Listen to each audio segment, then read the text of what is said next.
Second world war में लाखों कैदियों को टॉर्चर सेल में डाल दिया गया था। वहाँ उन्हें बुरी तरह टॉर्चर किया जाता था। उन्हें वहाँ फिजिकल और इमोशनल दोनों तरह से टॉर्चर से गुजरना पड़ता था। उन्हें अकेलेपन से भी गुजरना पड़ता था। कैदियों के सामने उनके दोस्तों की मौत हो जाया करती थी। उन्हें अपने दोस्तों और रिश्तेदारों को मरता हुआ देखना पड़ता था। ऐसे में कैदियों को ये लगने लगा था कि उनका भी मरना अब पक्का है। ये सब देखकर कैदी इमोशनली बहुत डिस्टर्ब हो जाते थे, बर्दाश्त नहीं कर पाते थे और वो सदमे से ही मर जाते थे। सेकेंड वर्ल्ड वॉर में कैदियों को रखने के लिए कई कैंप्स बनाए गए थे। उन्हीं कैंप्स में से एक कैंप में बंद थे psychologist doctor Victor Frankl. Victor उन कैंप्स में 3 साल तक रहे। उन कैंप्स में उन्होंने जो भी देखा, जो भी एक्सपीरियंस किया, जो भी टॉर्चर सहे, किसी को मालूम नहीं था कि वो इसके बारे में एक किताब लिख देंगे। उस किताब की करोड़ों कॉपीज़ बिक जाएंगी और कई भाषाओं में वो किताब ट्रांसलेट हो जाएगी। उन्होंने किताब लिखी जिसका नाम था मैन्स सर्च फॉर मीनिंग। अभी जो कोरोना क्राइसिस चल रही है, आप घरों में बंद हो, बोर हो रहे हो, अच्छा नहीं लग रहा है, तकलीफ हो रही है, तो आप अपनी इस तकलीफ को ज़रा इन टॉर्चर सेल्स के फ़ोटोज़ से एक बार कंपेयर ज़रूर करना। इससे मुझे पक्का यकीन है कि आपको अंदाज़ा हो जाएगा कि हमारी तकलीफ़ इन टॉर्चर सेल्स की तकलीफ़ के मुकाबले कुछ भी नहीं है।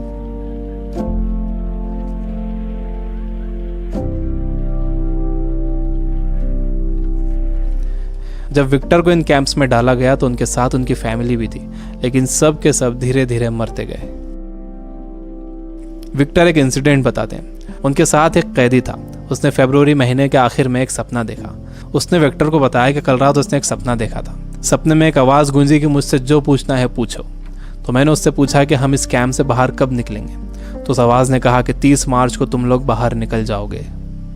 इस सपने के बाद उस कैदी को पूरा यकीन हो गया था कि वो 30 मार्च को रिहा हो जाएगा।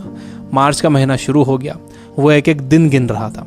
धीरे धीरे दिन निकलते गए। जब मार्च का महीना ख़त्म होने आया तो उस कैदी को ये दिखने लगा कि वो रिहा नहीं हो सकेगा। 29 मार्च को वो बीमार पड़ गया और 30 मार्च को वो मर गया। ऊपरी तौर पर तो ये लग रहा था कि उस कैदी को कोई बीमारी हुई है जिससे वो मर गया, लेकिन विक्टर जानते थे कि वो कैदी किसी बीमारी से नहीं मरा था, बल्कि नाउम्मीदी से मरा था।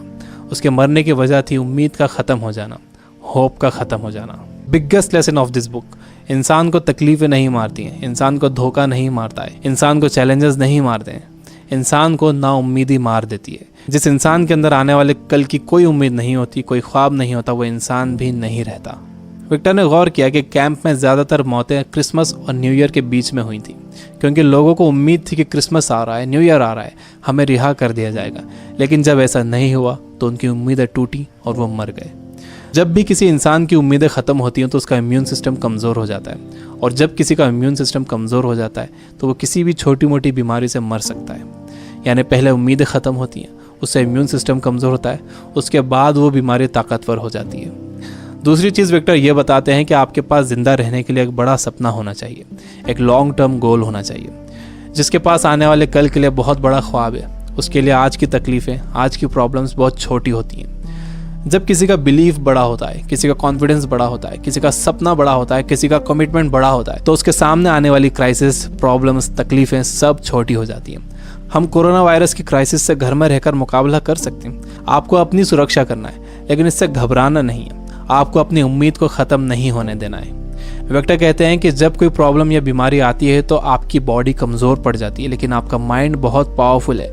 आपको इसे कमज़ोर नहीं पड़ने देना है। आप रोज़ टीवी देख रहे हो, आप बुरी न्यूज़ सुन रहे हो कि इतने मरे, इतने बचे, इतने सीरियस, ये आपको मेंटली वीक बना देगा। आप मेंटली वीक हो जाओगे तो आपका इम्यून सिस्टम भी कमज़ोर हो जाएगा, जिससे आपका बीमार होने का ख़तरा बढ़ जाएगा। विक्टर कहते हैं कि वो 3 साल इन कैंप्स में इसलिए ज़िंदा रह पाए क्योंकि उनके पास कल के लिए बड़े सपने थे, विल पावर थी, उन्हें एक किताब लिखना थी। तो वो सारी प्रॉब्लम्स, सारी तकलीफ़ें उनके सपनों और इरादों के आगे छोटी पड़ गई और वो इन सब से बाहर निकल गए। तीसरी चीज़ जो विक्टर ने ऑब्जर्व की थी वो ये कि जब इंसान के सामने कोई प्रॉब्लम आती है तो वो उसे कैसा मीनिंग देता है। वो उसे पॉजिटिव मीनिंग देता है या नेगेटिव मीनिंग देता है। जैसा भी आप उसे मीनिंग देते हो, ये मीनिंग ही उस प्रॉब्लम को आपके लिए मुश्किल या आसान बनाता है। आपका मीनिंग उस प्रॉब्लम को या तो और बढ़ा देगा या उसे ख़त्म कर देगा। फॉर एग्जाम्पल, आप कहीं जाने के लिए घर से बाहर निकलते हो और आप देखते हो कि आपकी गाड़ी का टायर पंचर है। अब आपको बहुत गुस्सा आ जाता है। आपको लगता है कि क्या इसे अभी पंचर होना था, या आप ही के साथ क्यों हुआ, पूरा मूड ख़राब हो गया। आपने इसे दे दिया नेगेटिव मीनिंग। आपके पास एक और ऑप्शन था। आप सोच सकते थे कि हो सकता है कुदरत आपको वहाँ जाने से रोक रही हो सकता है कि आप किसी बड़े एक्सीडेंट से बच गए हों इसकी वजह से। अगर तेज़ स्पीड में गाड़ी का टायर पंचर हो जाता तो एक्सीडेंट हो सकता था। अच्छा हुआ कि निकलने से पहले ही आपको टायर पंचर मिला।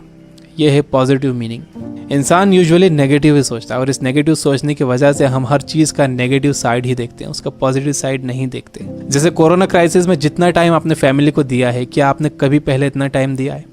मेरे कुछ दोस्त जो किताबों से बिल्कुल दूर थे, उन्होंने बुक्स पढ़ना शुरू कर दिए, वो रीडिंग हैबिट बना रहे हैं। अगर कोरोना क्राइसिस ना होता तो क्या ऐसा होता था? जितना मैं इन दिनों पढ़ रहा हूँ, पहले इतना कभी नहीं पढ़ता था।